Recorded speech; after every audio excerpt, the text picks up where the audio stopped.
Hola, ¿qué tal amigos? Bienvenidos a un episodio más de la Biblia bajo los lentes.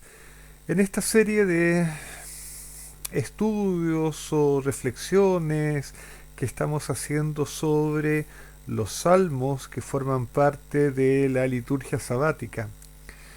Y hoy día quiero eh, compartir con ustedes un salmo al que le tengo cariño, que es el Salmo 95, pero que no deja de tener problemas y plantear algunas dificultades. Pero entonces vamos en este comentario a hacer un poquito de aspectos devocionales y hacer un poquito de exégesis, que al final de cuentas esta es la Biblia bajo los lentes. Pero en fin, vamos entonces con el inicio del Salmo, que es muy conocido probablemente para los que les guste las músicas hebreas. El versículo uno y el versículo 2 son cantados. Al final del video los voy a cantar para que tengan la posibilidad de no escucharme. Mientras tanto los vamos a leer. Dice así: Venid, aclamemos alegremente a Jehová, cantemos con júbilo a la roca de nuestra salvación. Lleguemos ante su presencia con alabanza, aclamémosle con cánticos. Este es un salmo muy alegre que llama a cantar, que llama a alabar a Dios, eh, y, y de hecho habla de una relación de alabanza, pero también de agradecimiento. De hecho, no sé por qué la reina Valera en el versículo 2 traduce: lleguemos ante su presencia con alabanza. El hebreo, claro, se puede entender como alabanza, pero sobre todo una alabanza promovida por el agradecimiento. De hecho, eh, el, hebre- el versículo 2 dice: Nekatma fanav betodá. Betodá quiere decir en agradecimiento, en alabanza también, pero en agradecimiento. De hecho, todá en hebreo significa gracias. Es la forma en que uno agradece. Entonces, uno llega con alabanza, pero una alabanza motivada por el agradecimiento. Y uno no tiene más alternativas que reconocer, como lo hemos hecho en otros salmos, lo bueno que es ser reconocido, o sea, ser agradecido delante de Dios, reconocer todo lo que hace por nosotros, cómo Él es bueno, y desde ese pensamiento explotar en alabanza. Eh, a mí me gusta mucho la expresión que usa el final del versículo uno, que dice: cantemos con júbilo a la roca de nuestra salvación. Letzur Yishenu. Es la roca de nuestra salvación. La roca es algo firme. Eh, el- la, la, la, la garantía de salvación es Dios mismo. Dios no solamente es el Salvador. El libro de Isaías va a decir que Dios es el Salvador y que no hay otro. Eh, pero aquí el Salmo va a decir: es la roca de nuestra salvación, es la garantía, el fundamento, es la seguridad de nuestra salvación.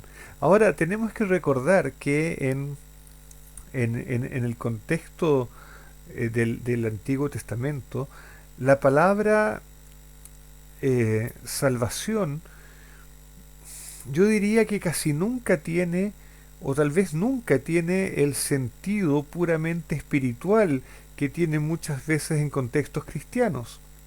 La salvación siempre es algo concreto, siempre es algo que se realiza frente a dificultades bien reales y bien concretas de este mundo. Y este salmo entonces reconoce a Dios como quien nos libra de los males, del peligro, quien finalmente nos salva y nos salva con seguridad, ¿no? Y esta idea de la roca, ¿no es cierto?, que da firmeza, pero que también da protección. Uno se puede esconder detrás de una roca, ¿no?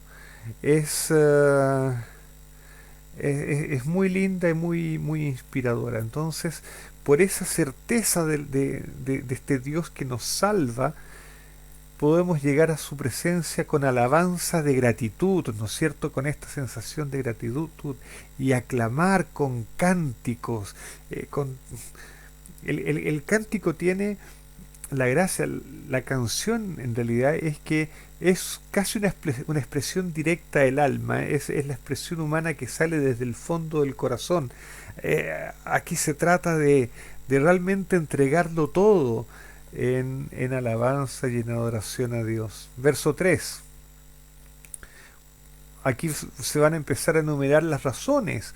O sea, ¿por qué al final tenemos que estar agradecidos y por qué tenemos que explotar en alabanzas eh, delante de Dios? Porque Jehová es Dios grande y Rey grande sobre todos los dioses. Aquí tenemos que hacer un matiz. Efectivamente uno puede traducir que Rey grande sobre todos los dioses, y la idea aquí es comparar seguramente a el Dios de Israel con los dioses de las otras naciones, de las naciones vecinas a Israel. Pero la palabra Elohim no solamente se puede traducir como dioses, como hemos comentado en otros videos, sino que se puede entender como poderosos.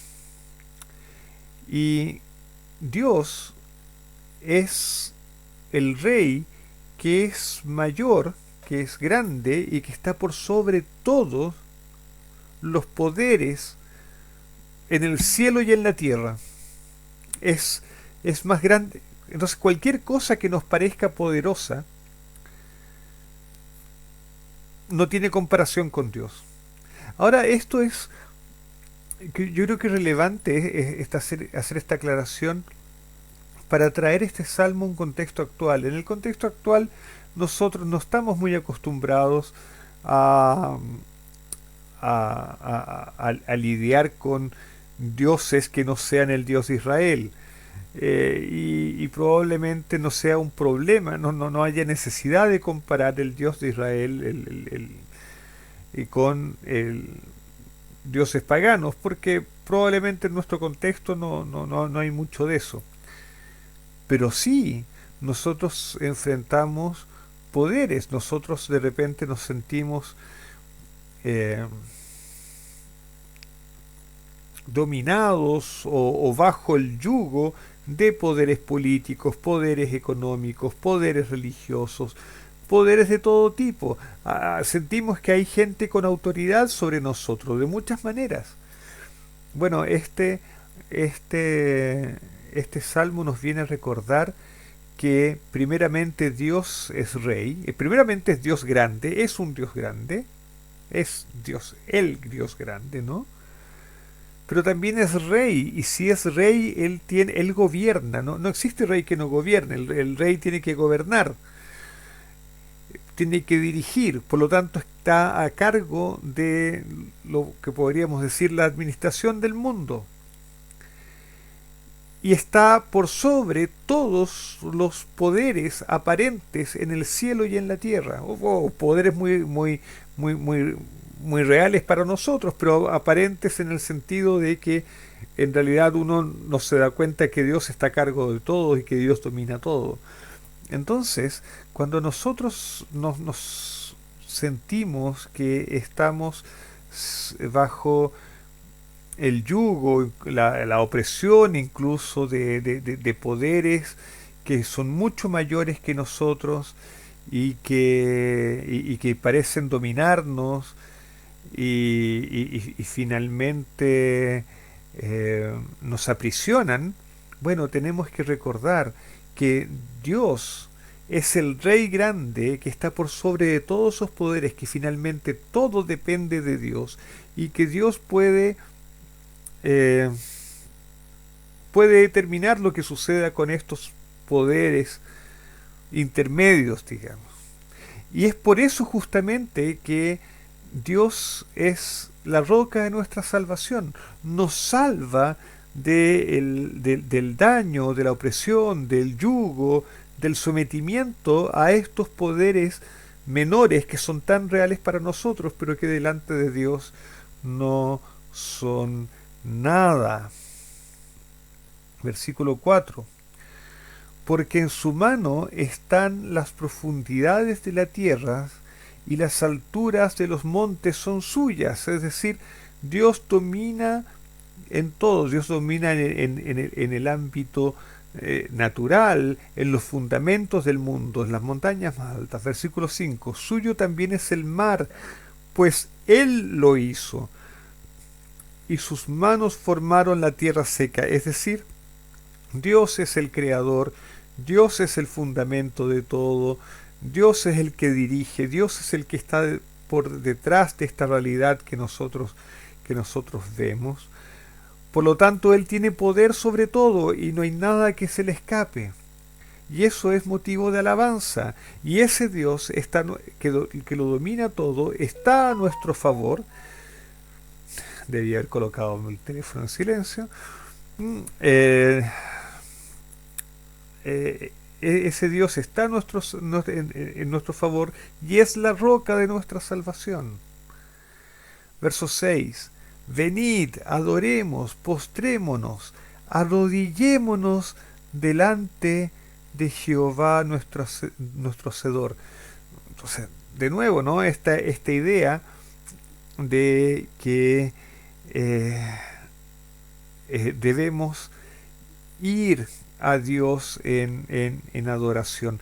Pero no es una adoración que esté inspirada en el miedo, ni en el hecho de que Dios sea tan grande que tenemos que evitar que nos aplaste.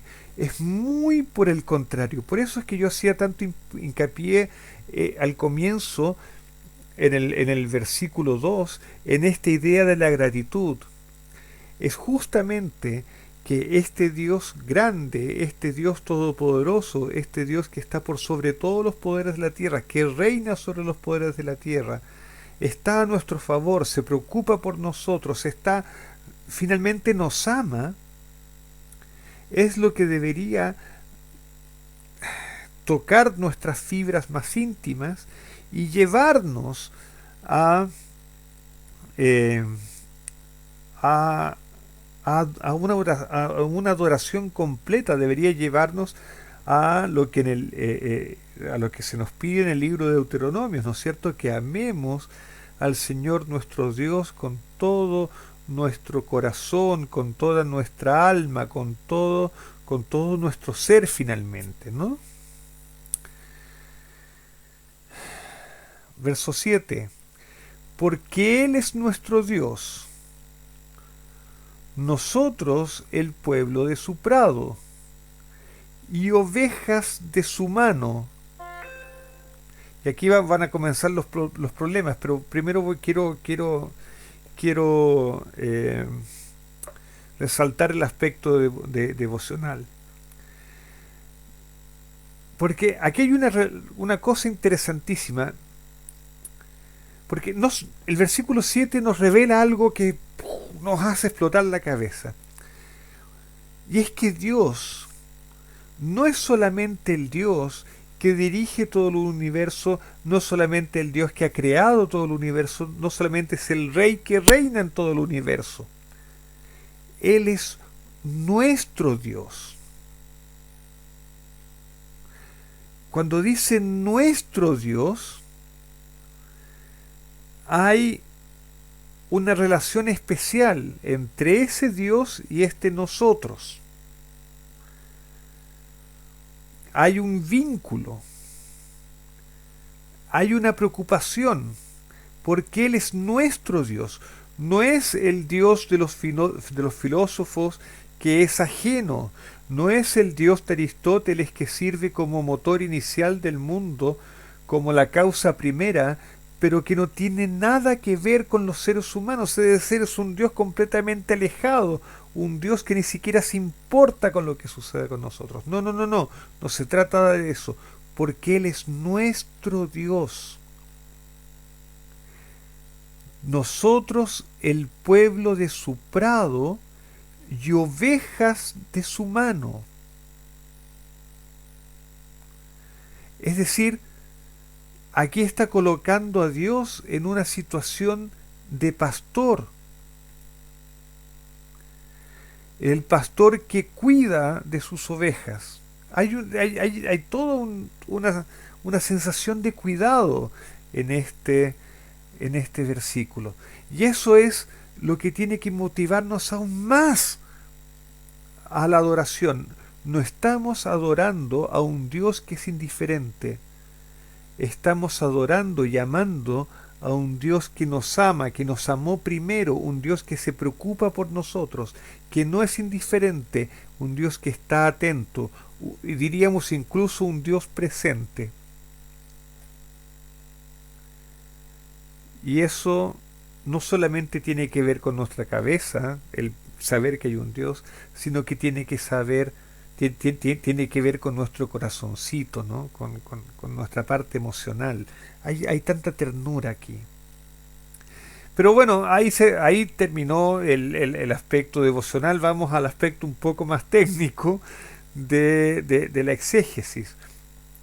Porque en las Biblias cristianas, el versículo 7 eh, en realidad tiene que ser, está unido con todos los versículos para que siguen, ¿no? Los que están más abajo. Entonces en la Biblia cristiana dice, porque Él es nuestro Dios, nosotros el pueblo de su prado y ovejas de su mano.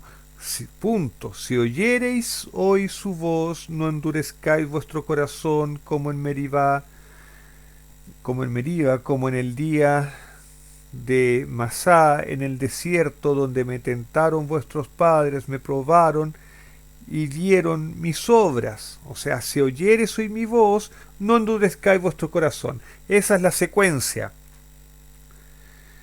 ¿Y por qué las Biblias cristianas tienen esa secuencia? Bueno, porque es así como el libro de Hebreos recoge este pasaje de este salmo.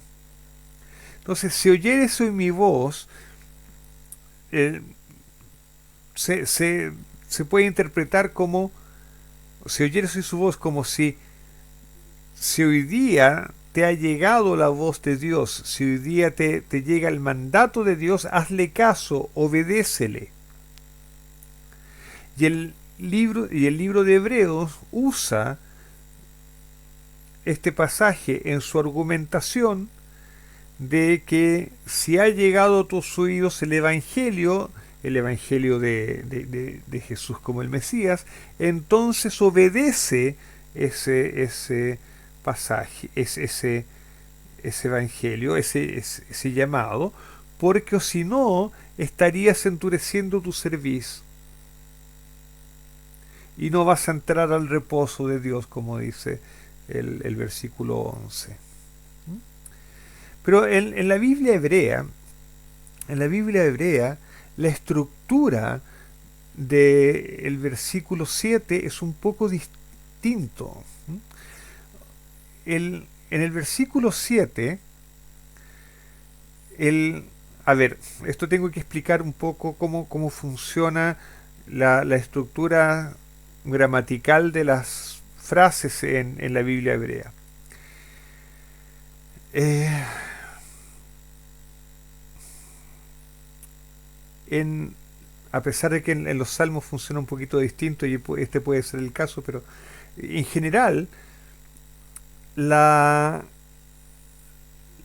los versos, los versículos de la Biblia hebrea están divididos en dos partes, que no tienen por qué ser de igual tamaño, pero que se equilibran de alguna manera. Es decir, la segunda parte equilibra la idea de la primera parte.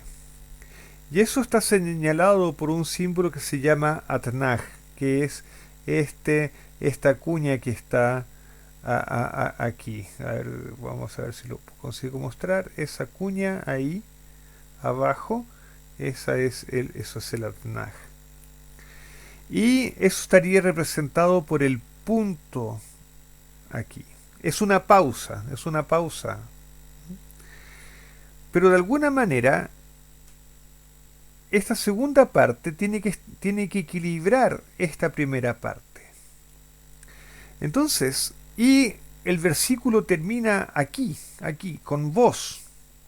Entonces, en las traducciones hebreas, en las traducciones judías del versículo 7, se lee más o menos así: porque Él es nuestro Dios y nosotros el pueblo de su prado y oveja de su mano. Incluso hoy, si oyes su voz, punto. O sea, lo que está diciendo, esa forma de puntear el texto, es que nosotros somos ovejas de su mano y somos el pueblo de su prado si oímos su voz. Y eso puede ser cierto hoy día. Incluso hoy día, si nosotros si nosotros oímos su voz. ¿Y qué es oír la voz de Dios? Oír la voz de Dios. Oír la voz es una expresión hebrea que significa obedecer. Si nosotros obedecemos a Dios, si obedecemos sus mandamientos, si obedecemos sus mandatos, si andamos por sus caminos, entonces somos el pueblo de su prado y ovejas de su mano. Y eso se puede realizar hoy día. Lo que es muy extraño, porque a Dios no lo vemos, no lo vemos pastoreándonos, no lo vemos actuando directamente nosotros, a pesar de que la parte de arriba del Salmo hemos dicho que reconocemos las cosas que hace por nosotros, pero de alguna manera es un reconocimiento que viene de un acto de fe. Dios no se aparece físicamente de tal forma de que lo veamos, a eso me refiero. Pero si nosotros oímos su voz, lo obedecemos y andamos por sus caminos, entonces estamos siendo el pueblo de su prado y ovejas de su mano.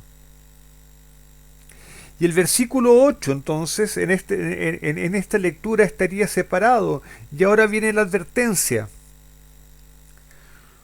No endurezcas. Por lo tanto, es decir, como si a ver, por el hecho de que si obedecemos, nos constituimos en ovejas de su prado, entonces, ¿cuál es la consecuencia lógica? Es que no endurezcamos nuestro corazón, no endurezcáis vuestro corazón como en Meriba. ¿Qué sucedió en Meriba?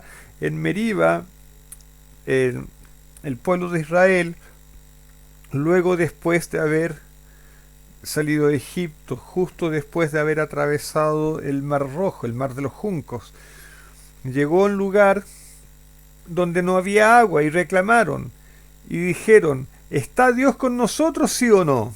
Dudaron de Dios. Entonces no endurezcamos nuestro corazón como lo hizo el pueblo en Meriba, como en el día de Masá en el desierto, que es la misma idea, es el mismo lugar, el mismo episodio. Fíjese que aquí de nuevo, la segunda parte del versículo equilibra y complementa la primera, como dijimos. Okay. ¿Cuál fue el, el, el aspecto central de la rebelión en Meriba? Es que dudaron de Dios. Ellos habían visto los milagros sucediendo y se preguntaron, pero ¿Dios está realmente con nosotros? ¿Dios se importa con nosotros? Eso es claramente un endurecimiento del corazón. Entonces, no, no endurezcan su corazón pensando que finalmente nosotros estamos a merced de la abundancia o escasez de agua, como le ocurrió al pueblo en Meriba. Y que si encontramos una dificultad, significa que Dios no está con nosotros, o que no hay Dios que cuide del mundo, o que no hay Dios que cuide de nosotros. Al contrario, hemos afirmado durante todo el Salmo, en toda la primera parte del Salmo, que Dios no es un Dios distante, es un Dios cercano, que se preocupa, que somos pueblo de su prado, que somos ovejas de sus manos y que eso se realiza incluso hoy día si nosotros obedecemos sus mandamientos.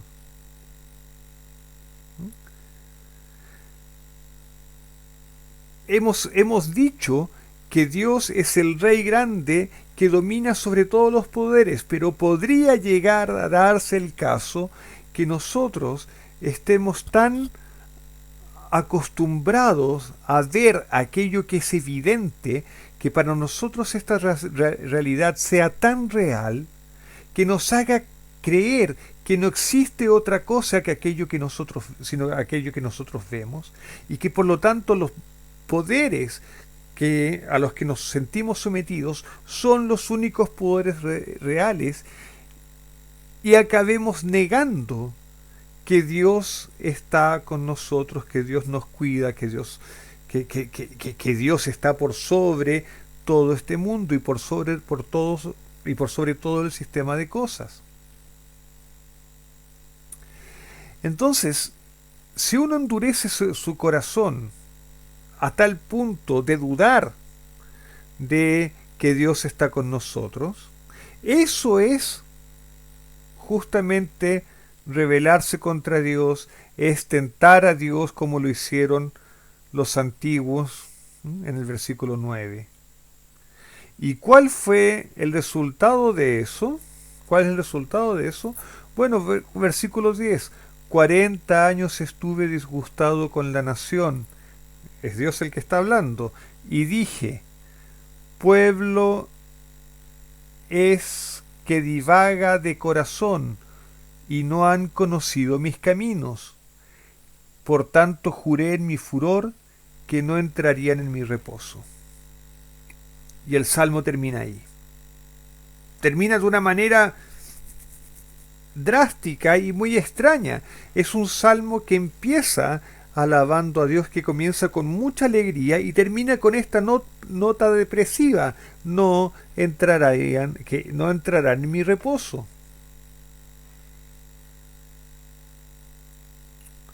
¿Cómo entendemos?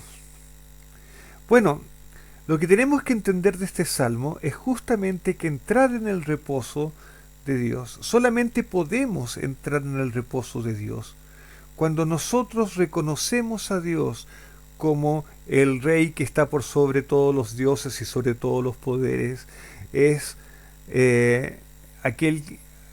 es el Dios cercano que podemos llamar de nuestro Dios, y que al Dios al que si seguimos, si andamos por sus caminos, si obedecemos sus mandamientos finalmente, entonces somos las ovejas en sus manos, las ovejas que Él pastorea. Y entonces entramos en su reposo y entonces disfrutamos y nos dan ganas de alabarlo y reconocemos todo lo que hace por nosotros y vamos ante su presencia con alabanza de agradecimiento y lo reconocemos como la roca de nuestra salvación. Pero si endurecemos nuestro corazón a tal punto de que no somos sensibles a este Dios que está por sobre todas las cosas, entonces lo que va a suceder es que nos vamos a sentir dominados por los elementos, por las fuerzas naturales, por la fuerza de este mundo, por la economía, por la política, por ustedes piensen.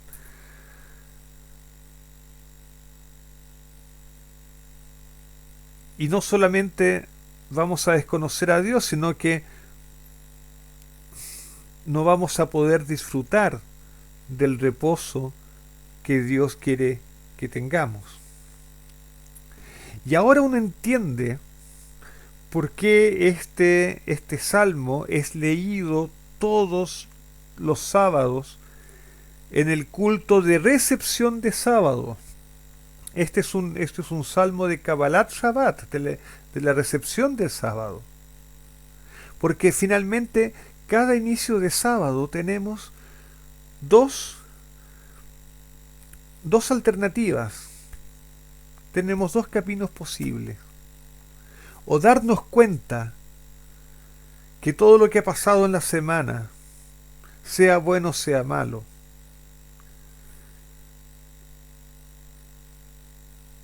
finalmente es algo que a Dios le interesa y que si hemos llegado hasta este punto de finalizar la semana, de alguna manera ya es parte de una salvación de Dios y que no importa lo que esté sucediendo, podemos creer que Dios es nuestro Salvador, que es la roca de nuestra salvación. Y por lo tanto podemos entrar en el sábado con actitud de agradecimiento, con actitud de alabanza, con actitud de reconocimiento a Dios, sabiendo que Él es nuestro Hacedor, que Él es nuestro Dios, el Dios cercano, y nosotros somos su pueblo, somos parte de su pueblo, somos ovejas en su mano. Y esa es una actitud posible. O la otra actitud posible es decir, me las tuve que arreglar solo. He sido víctima de los poderes que existen en este mundo. Y tengo preocupaciones. Y no sé lo que voy a hacer, no sé cómo me lo voy a arreglar. No hay nadie que me ayude. No tengo roca. No tengo protección. Y por lo tanto no puedo entrar al reposo que Dios me ofrece. Cada sábado este salmo nos ofrece dos alternativas. Y nos dice, no endurezcan su corazón, no sean insensibles a este Dios, que de repente nos deja enfrentar situaciones complicadas para que crezcamos, pero que continúa estando a nuestro lado, que continúa proveyéndonos y salvándonos. Y yo creo que este salmo es una buena puerta de entrada al sábado, es una buena puerta para recordarnos lo maravilloso que es Dios y cómo es bueno darle gracias. Y cualquier cosa que diga ahora va a ser redundante, aún más de lo redundante que he sido en todo este salmo. Así es que no me queda más que decirles Shabbat Shalom, que tengan un lindo sábado y paren el video por aquí, porque en los segundos que vienen voy a cantar los primeros dos versículos de este salmo.